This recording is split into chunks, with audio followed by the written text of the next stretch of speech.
Почитувани представници на медиумите, почитувана македонска јавност, оваа пресконференција ја свикавме со цел да обзнаниме дека денес политичката партија Левица му поднесе кривична пријава на председателот на Собранието Африм Гаши поради блокадата на Законот за бранителите. Како што знаете, Законот за бранителите е заглавен во собраниска процедура, откако председателот на матичната комисија реши да не свикува седница по истиот, односно реши да го блокира законот.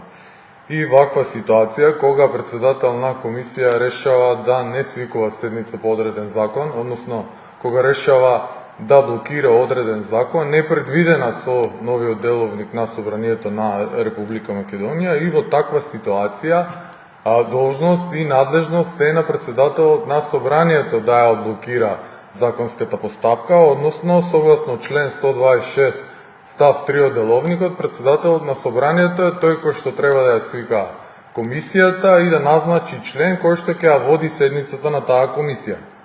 Ама председателот на Собранието Африм Гаши уште пред месец дена на 16 септември изјави за медиумите дека тој нема намера да го одблокира законот за бранителите, дека нема намера да свикува седница на надлежната комисија и до ден денешен таква седница не е свикана.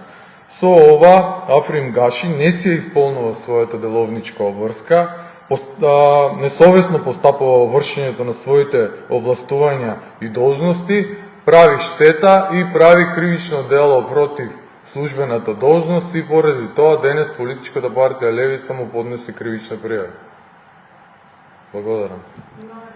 Повелете. Гаши вели дека тој издал решение, односно дал налог на стратегичката групи да свика седница за социјала и труд, меѓутоа да биде и оваа точка, односно има даден налог за оваа точка, но таа тоа него испочитувала, меѓутоа и ја закажала седницата и дека на тој начин со тоа што тој ден закажала седница, му биле врзани рацете на него да искористи оваа деловничка должност. Како гледате на овој веќе предвиди дека тој најави и комисија за деловнички и мандатно-имунитетни работи, меѓутоа за да се разјасна фактите, меѓутоа и таа комисија е. Деловникот е многу јасен.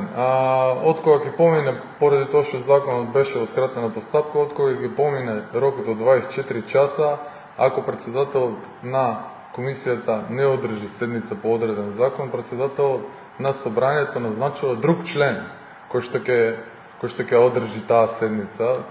Ова со давањето налог е само екстензивно толкување со цел никогаш законот за бранители да не дојде на дневен ред.